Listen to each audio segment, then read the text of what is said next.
You're listening to Bona Fide Needs, Season 3, Episode 5.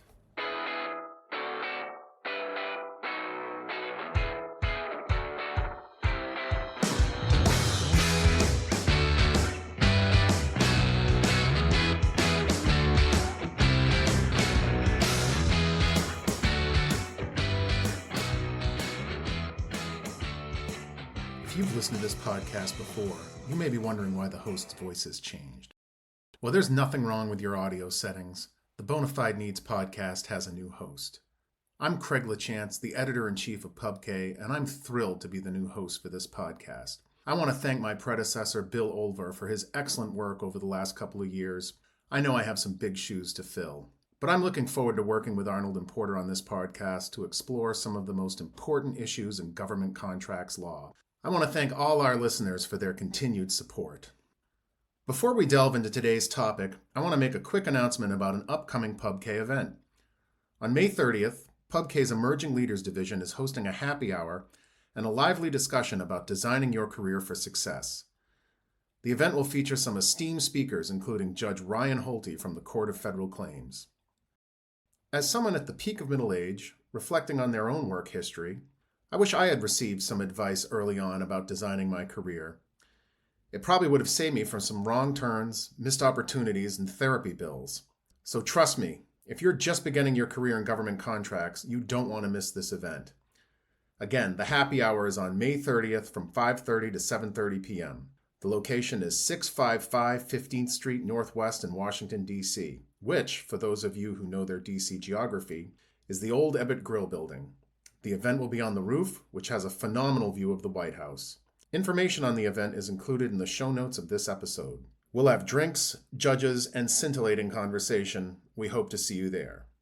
Okay, now on to today's topic. We live in a digital world where almost every entity we interact with is collecting, storing, and processing our personal data. Needless to say, with so much data floating around, the risk for misuse is high. Despite this, the United States has yet to enact a national data privacy law. But that may be about to change. Last month, Congress began considering the American Privacy Rights Act, or the APRA. If Congress enacts the APRA, it will establish a single national privacy and data security standard for the whole country. The APRA is getting a lot of attention right now because it's got bipartisan support, which is a rare feat in this Congress. What's more, the APRA seems to have fixed some of the issues that doomed Congress's previous attempt at a national privacy bill, the American Data Privacy Protection Act. In today's episode, Ron Lee, Amy Davenport, James Courtney, and Jami Vibbert of Arnold and Porter discuss what's in the APRA, whether it has a chance of passing, and what it could mean for government contractors. Hello, I'm Ron Lee with Arnold and Porter, and we'll be discussing with my colleagues from Arnold and Porter, they'll introduce themselves in a minute, the American Privacy Rights Act, or APRA, a proposed bill in Congress that isn't even enacted yet and is not specifically directed at government contractors. So what are we doing on the PubK Law podcast? Have aliens taken over this podcast? The answer is no. Earthlings are still in charge. We'll be discussing the why government contractors should care, and then we'll get into the prospects for the legislation as well as the substance of it and how it affects you. But first, I'm going to stop and ask my colleagues to introduce themselves. We'll start with James and then Amy and then Jami. Thanks, Ron. I'm James Courtney. I'm a senior policy specialist at Arnold and Porter in our legislative and public policy group and work with a handful of clients, including Fortune 500 companies and nonprofit groups who have a vested interest in this draft privacy bill, so have been tracking it closely for the past 3 years, a previous version of it, as well as the current draft bill that we're talking about today. And I'm Amy Davenport. I'm a policy advisor in the legislative practice group at Arnold and Porter and work closely with James on all things technology policy and privacy legislation. Really excited to be here. And I'm Jami Vibbert. I chair the Privacy, Cyber, and Data Strategy group here at Arnold and Porter, and I have the super interesting and best job of talking about the nuts and bolts of the privacy law itself. And for maximum confusion, we have Jami, Amy, and James, so hopefully everybody can keep that all straight. And I'm Ron Lee. I'm a partner in the government contracts and national security practice at Arnold and Porter and work closely with both legislative and privacy. Okay, so the first topic is why should government contractors care about data and privacy? Well, as I think you know, increasingly data is central to the entire way that the federal government and all of the departments and agencies operate. And because government contractors support every aspect of government operations, it's increasingly central to them too. Even if you think about the paradigmatic heavy metal hardware item in government contracts acquisition, which is a carrier battle group and everything in it.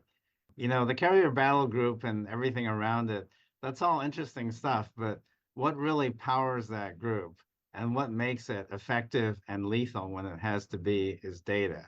And so increasingly, the government is very, very focused on data and the national security aspects of data.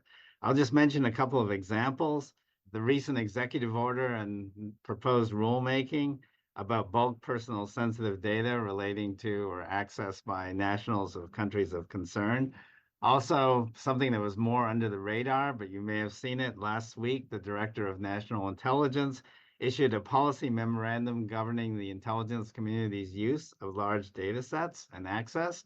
There's also the biosecure legislation, which would regulate the use by U.S. contractors providing services to the government of certain services and products from Chinese biotechnology companies. And then there's the Department of Homeland Security's proposed rules that regulate critical infrastructure identities, obligations to provide notice of cyber incidents, including data breaches.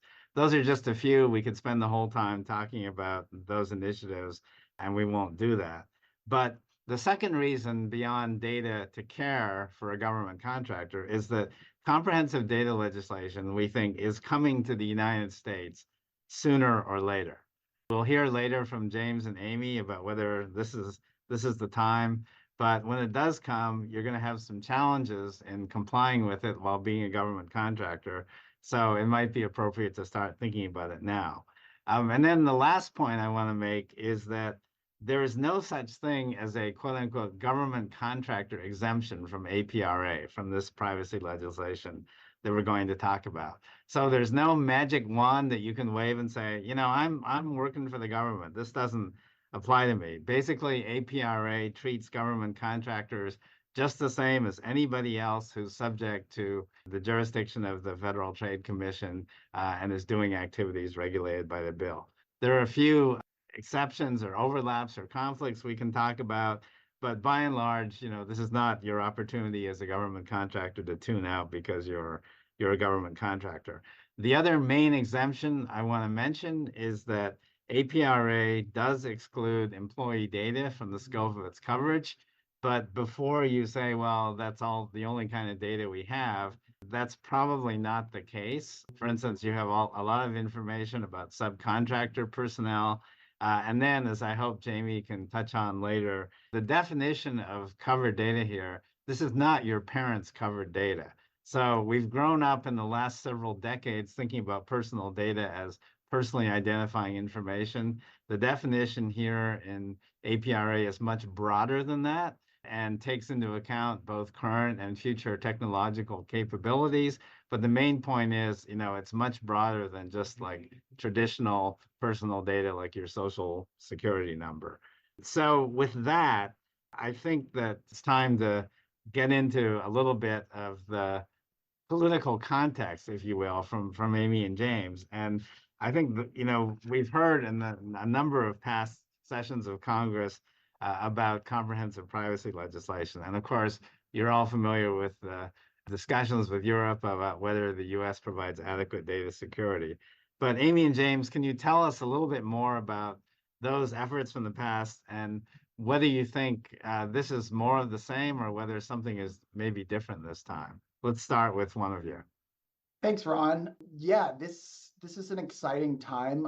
It's data privacy has been a topic of discussion for almost a decade now at the federal level, and it really has been something the past few Congresses that we've seen pop up, but specifically last Congress, we saw the introduction of the American Data Privacy and Protection Act, ADPPA for short. It was really spearheaded by House Energy and Commerce leadership. It had less support on the Senate side, but this was really the first sort of well thought out data privacy law that would preempt state laws while also sort of giving some exceptions while also providing consumer privacy rights. So that got some momentum last Congress. It kind of stalled out given opposition from members of the California House delegation who felt it went a little too far in preempting their state's law. And given the lack of support from the Senate chamber, it sort of lost its momentum and ultimately didn't pass last Congress. Whereas this year, we sort of spent the better part of a year hearing about there was another data privacy bill effort down the line, but given sort of the dynamics, we were less and less expecting some sort of federal data privacy standard to come out. So that's why when the draft bill was released in April, it took kind of the sort of DC insider folks a little bit by surprise. It had definitely been held close to the vest by relevant congressional stakeholders. And I think there's a number of factors that play into why we're seeing privacy legislation. As James mentioned, this is something that as different states have passed laws, as we've seen other countries pass national privacy schemes, or, examples like the EU's GDPR, there's been a lot of pressure for the US federal government to do something related to privacy. But I think another element of what's kind of pushing this forward this time around is all the conversations we're having around kids' privacy, all the conversations we're having around artificial intelligence. I think there's been a general agreement that if we're going to deal with children's privacy, or if we're going to hold big tech accountable for how what they do with kids' data, and also just hold, there's been lots of conversations around big technology companies, seen the TikTok divestment bill. There's been lots of factors in the tech space that all play towards this, but at the end of the day, there is some level of agreement that a broad consumer privacy bill that touches all of these different areas needs to be in place before we can address some of these other pieces. So that's kind of what has led us to here. And I think that's been some of the impetus and the political dynamics that have gotten us to this place where the bill, we have a good bipartisan bill that could see some action. We'll talk more about that as we go along. I'm just glad that the acronym is better. The APRA is way better than the ADPPA. So it's so true. There's so many letters that you just trip over. Yes, it's so true.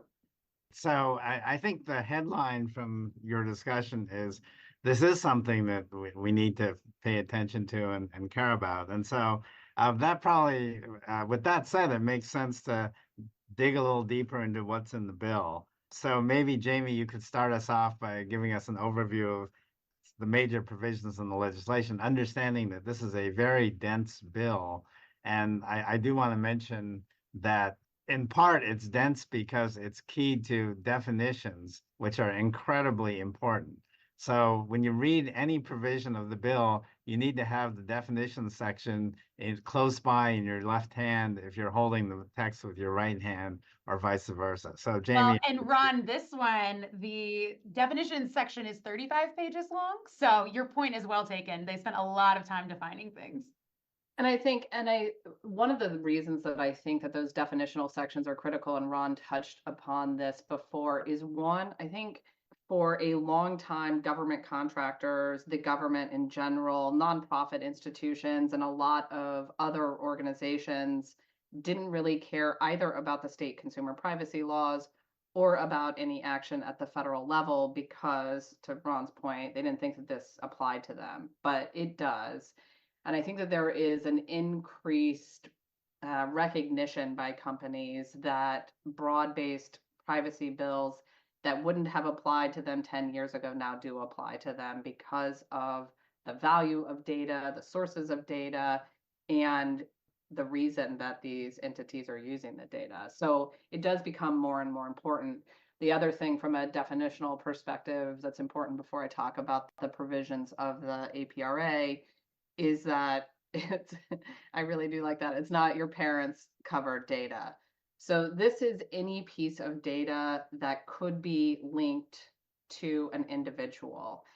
And when I'm speaking with clients about the definition of covered data, a lot of people in the United States still have this antiquated view that personal information is the kind of stuff that we see breach notification letters about. So social security numbers and financial account numbers and health insurance information and passport information and that kind of what we now think of as sensitive information, not just personal data.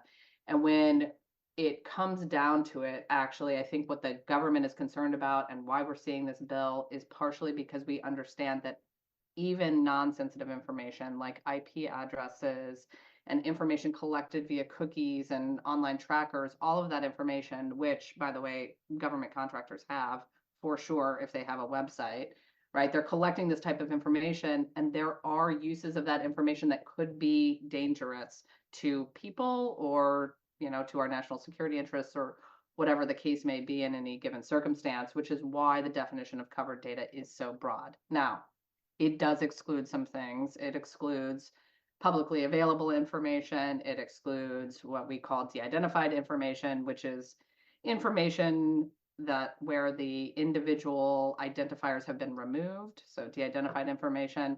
We could have an entire podcast about whether or not that's actually possible in today's age with the proliferation of data, but I don't want you guys to fall asleep and hate me. So we will not stick on that particular point.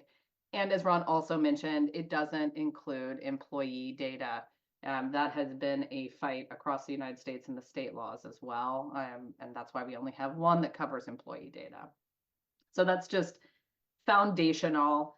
There are several provisions of the APRA that are quite common in our global suite of privacy laws that exist. So they exist at the state level, at the federal level with things like the Gramm-Leach-Bliley Act, and at the international level with the GDPR that Amy mentioned and other laws.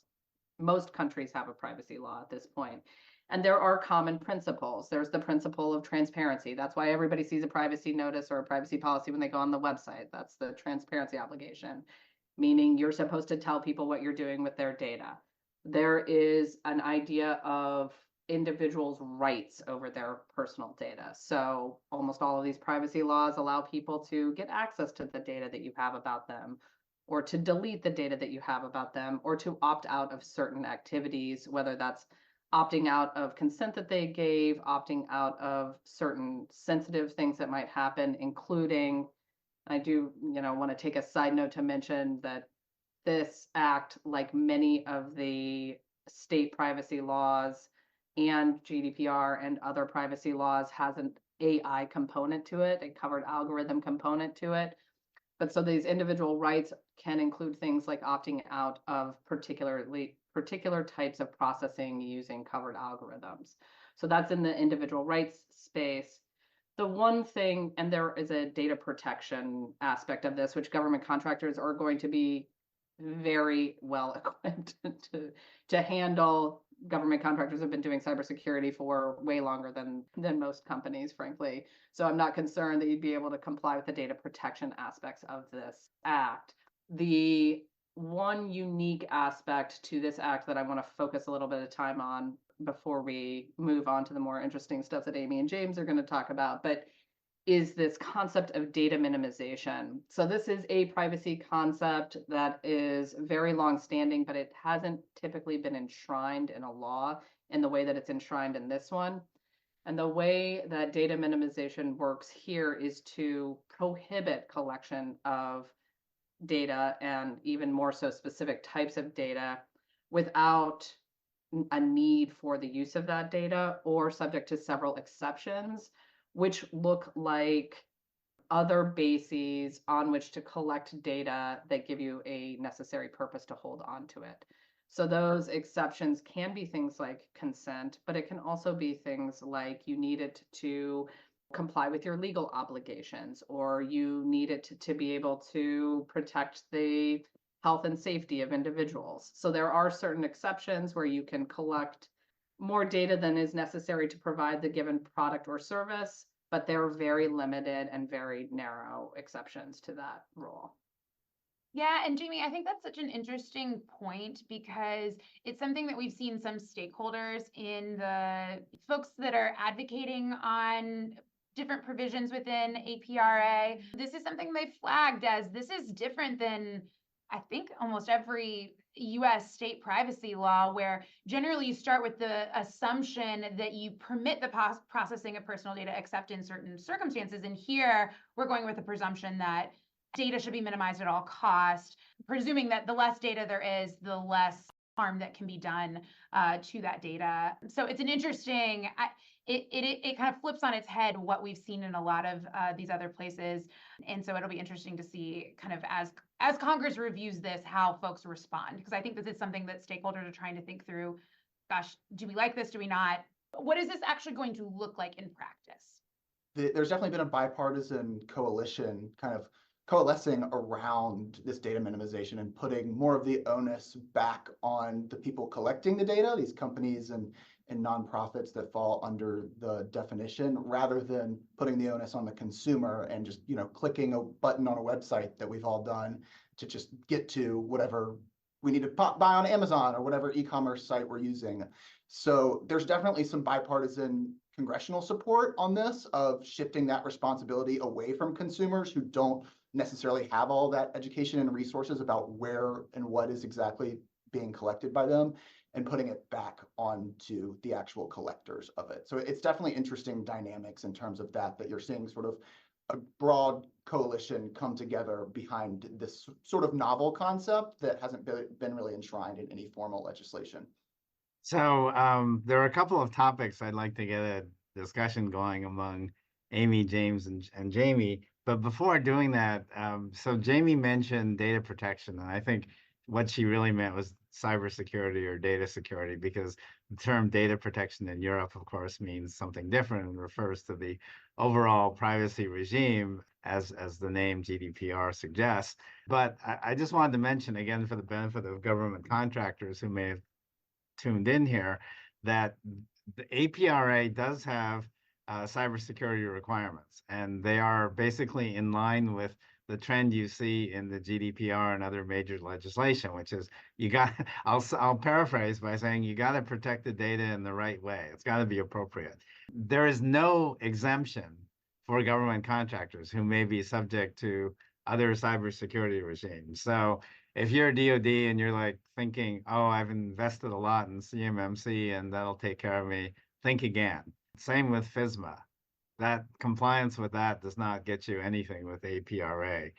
There are some very specific provisions relating to cybersecurity, which is basically if you're an entity that's already in compliance with certain other federal cybersecurity laws, and they're named in the legislation, like the Gramm-Leach-Bliley requirements or the HITECH Act requirements, for health providers, or certain other very specific cybersecurity requirements, then compliance with those satisfies the APRA. But overall, as a government contractor, you still have to deal with both worlds. Okay, so the two topics that I'd like to get you talking about, because my understanding is they are very much part of the discussions about how the bill is going to move forward and what it's going to say. The two topics are preemption and private right of action. And those are big ticket items, and I'll turn it over to you to structure that discussion. Well, Jamie, I think it would be helpful maybe if you can walk through, let's maybe talk about preemption first. So the bill would preempt state laws that currently exist, but I know you have a good take on kind of what those state laws are, how these can maybe interact and conflict. I think that these preemption provisions were very specifically tailored to account for states' interest in this space. So, and this is where kind of preemption and the private right of action overlap a little bit, but you will see it does preempt state laws, state consumer privacy laws, but interestingly, it doesn't preempt any of the medical information laws, which I find fascinating, particularly because we now have, it'll be interesting whether or not the Connecticut state privacy law falls underneath this or not, because they took their state consumer privacy law and legal term here, mushed it together with a consumer health privacy law. So the state consumer privacy law in Connecticut has both aspects, and who knows whether or not it will preempt, whether this would actually preempt that privacy law or not because of its focus on consumer health. But we have two states who have just consumer health privacy laws, Washington and Nevada, that this would not preempt. So I'm unsure of whether that's intentional or not. I think that what they intended to not preempt there were things like the California Confidentiality of Medical Information Act, which is basically a state law HIPAA, mini HIPAA, and almost every state in the United States has these mini HIPAA laws.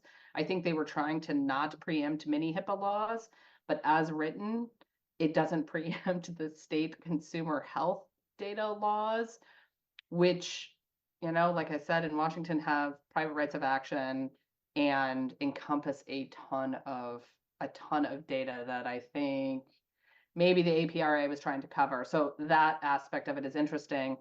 And then the way they specifically deal with the Illinois Biometric Privacy Information Act is also interesting. They do want to preempt it, but they try to give a nod to the private right of action in that by basically creating an exclusion where you can recover for certain harms. And I think that was an attempt to prevent argument about it not having the same kind of ability for individuals to recover for alleged wrongs. Yeah, and it's really interesting on the political dynamics, and James, I'll be curious on your thoughts on this as well. But on preemption, this is certainly a priority for a lot of Republicans and frankly, a lot of corporate interest. They want one law to comply with instead of 50 state laws, the patchwork of state laws that we've been seeing as they popped up over the years. So this it's been a big priority for a lot of members that said, unless you preempt all of these various state laws, I can't vote for this. But where it gets really interesting, and we saw this dynamic happen with ADPPA, I think James mentioned this, the California delegation really came out against that bill because of the interaction that it would have with California state data privacy law. And so when you have margins as tight as you do in the US Senate and the US House, you really have to account for all those state delegations that will either be in favor or against something like a preemption clause. And so this is one that, I think a lot of people were really excited to see that APRA went further than ADPPA in preempting most state laws, except for the few exemptions that you talk about there, Jamie, or the carve-outs that are in there. But then there are also a lot of state delegations that are not going to be happy that their state passed a law on this topic that they feel is stronger than what APRA would be if passed into law, and would want to might vote against a bill like this simply because they want to see their state law enshrined at the federal level instead. So, James, I don't know if there's other thoughts you have on preemption, but I do think this is one that's going to be really interesting. It might not always fall on party lines, but could be on kind of state dynamics. Yeah, Amy, I think that's exactly right. It's definitely, as you said before, not necessarily a true party line vote, but rather, what states currently have laws that might get excluded under this versus what will be preempted. So it will be interesting as we see this bill progress to see if California or Illinois or other states that have major data privacy laws that won't fall under this, or portions won't fall under, how their congressional delegations react. So, team, are there other elements of preemption that are particular careabouts beyond the private right of action? Well, I think the private right of action is a totally different topic too that we can get into on just how do we enforce the bill. So where Republicans care deeply about making sure there was state preemption, a provision that Democrats care deeply about is ensuring that private individuals can file a lawsuit against any sort of entity that's covered under the bill, a covered entity in the bill that misuses their data or uses data not in line with how the privacy law would be structured under APRA. This is something that I know Democrats in particular feel really strongly that individuals should be able to have this right in court. And Jami, I'd love your thoughts on just kind of how this would all play out. One big difference from what we saw in the past privacy bill, ADPPA, put in a private right of action, but it would delay it for 2 years before it would take effect. Whereas under APRA, as soon as the bill is enacted, it would go into effect. The previous version was kind of a compromise for some of those. They were hoping to maybe get some more Republicans on board with that, even though a lot of Republicans would say, well, there's still a private right of action. I don't know that I love that. But this was to get more Democrats on board, and especially to get Senate Commerce Committee Chairwoman Maria Cantwell on board. This private right of action was an important piece. So, Jami, I don't know your thoughts on kind of this particular provision and how it plays out, but I think this is a pretty politically sticky one. It is sticky, although, the private right of action here is narrower than at least the private right of action under the consumer health privacy law in Washington that I mentioned. Although, like I said, I don't think that that's preempted, so nobody's going to care. But it is the same as the private right of action under the California Consumer Privacy Act, which is limited to breaches of reasonable security leading to a data breach. And this private right of action, subject, with the exception of those other narrow instances where a private right of action could be effective, it's focused on this idea of, yes, you can recover if we lose your data or something bad happens to your data, but otherwise you do not get to enforce your privacy rights with the same kind of rigor at the same kind of level. So I will be interested to see if that's far enough for the Democrats to get it through. But it is certainly a nod to the Democrats in this way. I don't know, frankly, that it changes the litigation landscape that much. It will be interesting to see what the Republicans do with that, from my perspective. Yeah, well, I think the discussion we just had shows the complexity and interrelationship of these issues, because the attractiveness or appeal of the bill to a particular delegation, state delegation, may vary both depending on the federal private right of action, the scope or limitation of it, and also, and this is why I mentioned preemption, what the federal bill does to the existing state rights of action under state privacy laws and state consumer protection laws. And so that's a lot of moving pieces to think about. And so we could spend the whole rest of the time talking about that. We're not going to do that. I think it's time to move on to discussing, okay, what are the prospects now? We've given you some flavor for what the current controversies are with the legislation. We also know that the legislative calendar is pretty packed. James and Amy, tell us what you think is going to happen in the balance of this Congress. Well, that's the $1 million question, Ron, of especially with this Congress. It's been turbulent to say the least, but I think sort of common wisdom, particularly both among congressional staff, members, and industry, is that this is the best proposition put forward on a federal data privacy legislation that we've seen in recent years. So it's definitely, I think, a bigger chance this year than any other year, particularly while it's a busy legislative calendar. There's some dynamics that the stars are sort of aligning on this. As Amy had mentioned before, this is the first time that Senate Commerce Chair Maria Cantwell has backed a federal privacy standard bill. So that's a key supporter on the Senate side that will sort of open the door on the Senate side to have this bill potentially move. On the House side, the chairwoman of the House Energy and Commerce Committee, Kathy McMorris Rogers, is retiring after a very long and impressive career in Congress. And what we're hearing from folks in the know is that she's really pushing this bill, this APRA bill, as her legacy item. And so kind of given those factors, it's definitely possible that this could pass this Congress. I think the main question is, how does it pass and when, particularly given the dynamics of this Congress? As a lot of people have seen, we've replaced a speaker, we've barely funded the government on time. So there's a lot of moving parts in terms of when and how this would actually happen.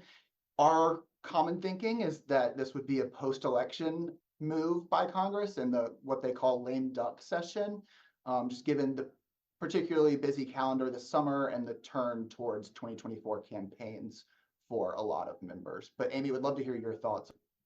I think that's right, James. I think James and I agree that this is the best shot we've seen, and it's still really hard. And we've seen privacy bills come and go in the past, and this is a particularly tenuous and contentious Congress that we are currently dealing with.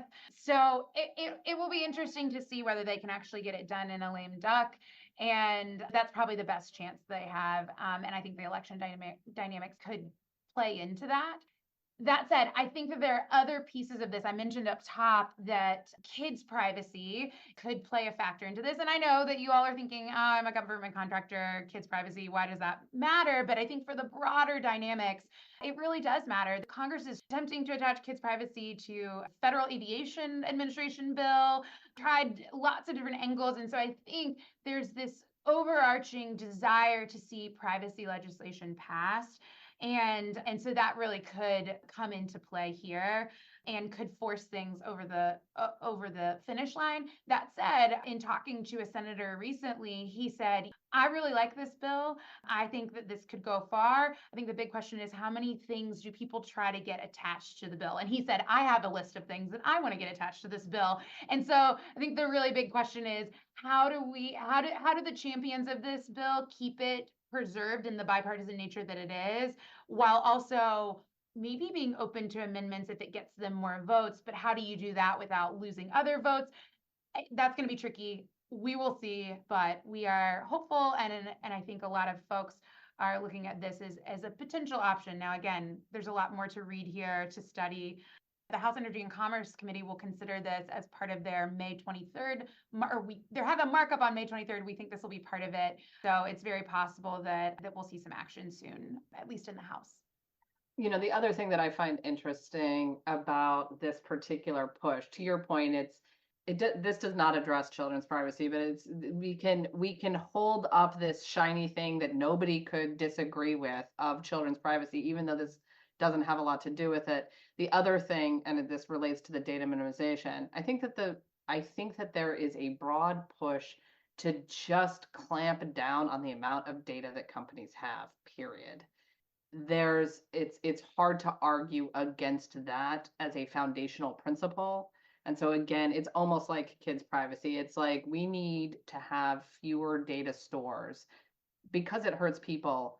Also because it could hurt our competitive interests as a country, it could hurt our national security interest. These data sets need to be shrunk and controlled. And I think what we are seeing and why this act looks a little bit different than the other things that we've seen thus far. Okay, so in a minute, I'm going to give each of you a chance to have one final takeaway, so you can start thinking about that.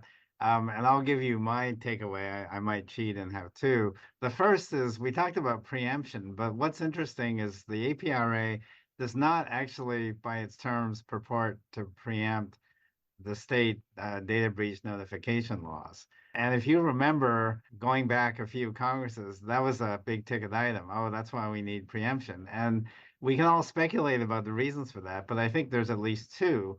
One is that there's so much more to talk about, and particularly so many states have passed broad and extensive consumer privacy protection laws that there's a lot more trade space. The second is that by and large, people have learned to deal with this 50-state regime. That's not to say that there aren't issues and complexities and burdens, but it's just become part of the accepted fabric of doing business and privacy compliance in the United States.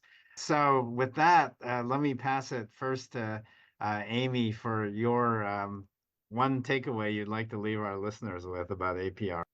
Yeah, I think this is probably maybe not as specific to what's in the legislation, but I think the thing that I take away from this whole conversation and just the process is even in a Congress like we have right now, bipartisanship is possible. And so I think that gives me some hope that Congress can maybe get some things done. Again, we'll see if this actually happens, but fact that you were able to get as many bipartisan members to sit down, or you were able to get these top leaders to sit down and actually come up with something that is bipartisan in nature, I think is a good thing. So I'm encouraged by that. Okay, you heard it here from Amy Davenport. Congress can get something done. Jami Vibbert. I love how optimistic you are and how you turned that into We have to keep our optimism around here, Jami, or else we'll just be sad with the current state of politics. It's it's special to me. I mean that. I don't want to beat a dead horse, and I'm not going to talk about the data minimization thing. What I'm going to talk about is this particular act follows the GDPR. They put it under the heading of data minimization, but it follows the GDPR sense that for every single processing purpose that you might have, you have to have a legal reason to be doing it, which is a huge change from the way the United States sees data. Before, if you gave your data away, it was the Wild West. You could do whatever you wanted with it. And now, if this were to pass, you have to have an actual legal reason to use the data in the way that you want to use the data. And that's all kind of under the data minimization heading, but they're called lawful bases or legal bases in other jurisdictions. It's not new to privacy, but it's definitely new to the United States, and it will be an interesting mechanism for companies to have true accountability for what they're doing with data, which I think is a good thing. Great. And we haven't even talked about this, but APRA requires companies to designate a data privacy or data security officer, which again is a new development, very consistent with what we're seeing globally. James. Thanks, Ron. And this has been a great conversation. I keep going back to my thought, Jami really hit home of the definitions of this bill are really the key part of it, and they're very broad. So I think a lot of the rhetoric around this draft legislation has been about big tech and sort of these social media platforms and other players that we traditionally think of as big data collectors. But this bill impacts a lot more people than I think traditionally people think of as data collectors. That includes government contractors, that includes other nonprofits that traditionally aren't thought of as big data collectors. But in this modern economy and age of the internet, everyone's collecting data. And I think that that's what this draft bill is sort of getting at. And so it's worthwhile to look into it, even if you don't think you're collecting data that would fall under this.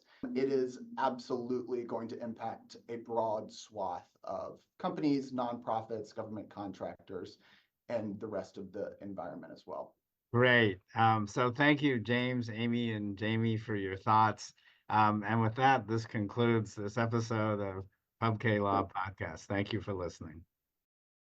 Thanks again to Ron, Amy, James, and Jami for that extraordinary discussion on the APRA. That's it for this episode of Bona Fide Needs.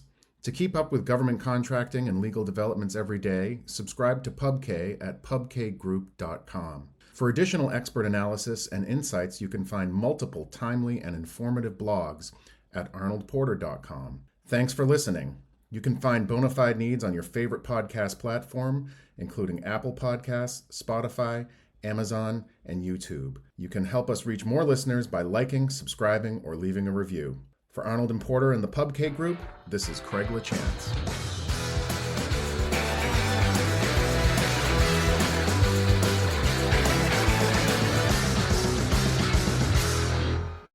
Bona Fide Needs is a joint production and copyright of Arnold and Porter, providing legal advice and thought leadership for government contractors, and the PubK Group, publisher of daily news and insights for government contractors and their counsel. This podcast is produced by Craig LaChance and Tina Chen.